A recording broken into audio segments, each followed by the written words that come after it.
Badminton சங்க தலைவர் பதவிக்கு 2011ஆம் ஆண்டு உலகக்கிண கிரிக்கெட் போட்டிகளின் இந்நாட்டு பணிப்பாளர் சுராஜ் தந்தனியா மற்றும் உலக பேட்மிண்டன் சங்கத்துக்கான இந்நாட்டு பிரதிநிதி பேராசிரியர் ரஞ்சித் டி சில்வா ஆகியோர் கடந்த மாதம் 28ஆம் தேதி வேட்புமனு தாக்கல் செய்தனர்.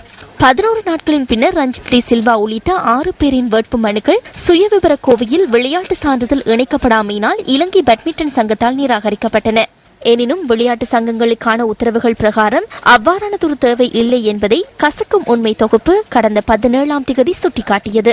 பேராசிரியர் உள்ளிட்ட குழுவினருக்கு அநீதி இழைக்கப்பட்டதாக தீர்மானித்த இலங்கை மனித உரிமைகள் ஆணைக்குழு தேர்தலை நடத்த கடந்த 28ஆம் தேதி இடைக்கால தடை விதித்தது. நிராகரிக்கப்பட்ட வேட்புமனுக்கள் மீண்டும் ஏற்றுக்கொள்ளப்பட்டதாக விளையாட்டுத்துறை பணிப்பாளர் நாயகம் அதன் பின்னர் கூறினார். மனித உரிமைகள் ஆணைக்குழுவின் பரிந்துரைகளை ஆராய்ந்து பேட்மிண்டன் தேர்தலை ஏப்ரல் மாதம் 23ஆம் தேதிக்கு பிற்போட்டதாக அவர் குறிப்பிட்டார்.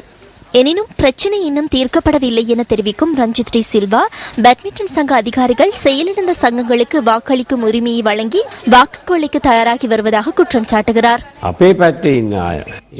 எமது பகுதியில் இருப்பவர்கள், அதாவது கிழக்கு மற்றும் மேல் மாகாணத்துக்கு வழங்கப்பட வேண்டிய வாக்குச்சீட்டுகளின் எண்ணிக்கை குறைக்கப்பட்டுள்ளது. யாப்புக்கு அமைவாக ஏதேனும் ஒரு தொகை வாக்குச்சீட்டுகள் வழங்கப்படல் வேண்டும். 52 கழகங்கள் இருந்தால் 5 வாக்குச்சீட்டுகள் வழங்கப்படும். 25ஐ விட அதிகம் என்றால் 4 வாக்குச்சீட்டுகள் வழங்கப்படும். அந்த எண்ணிக்கையை குறைக்கும் அதிகாரம் குழுவுக்கு இல்லை.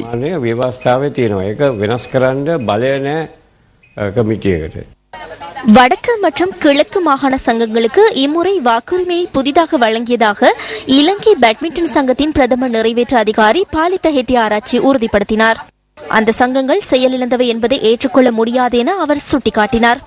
மேலதிக வாக்குச்சீட்டுகளை வழங்குமாறு மேல்மாகாண சங்கம் கோரிய போதிலும் அந்த தகுதியை உறுதிப்படுத்த போதிய அளவு சாட்சிகளின்மையால் குறித்த கோரிக்கை நிராகரிக்கப்பட்டதாக ஹெட்டியாராச்சி தெரிவித்தார்.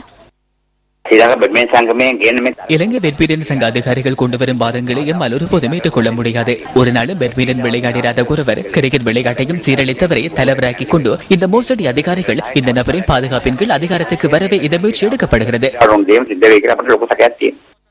வாக்குரிமை வழங்கப்படும் போது அநீதி இழைக்கப்பட்டுள்ளதாக தமக்கு முறைப்பாடு கிடைத்ததென விளையாட்டுத்துறை பணிப்பாளர் நாயகம் தெரிவித்தார். ஆராய்ந்து அதற்கு தீர்வு வழங்குவதாக அவர் குறிப்பிட்டார். நியாயமான தீர்வு கிடைக்கின்றதா எனும் அவதானத்துடன் கசக்கும் உண்மை தொகுப்பு.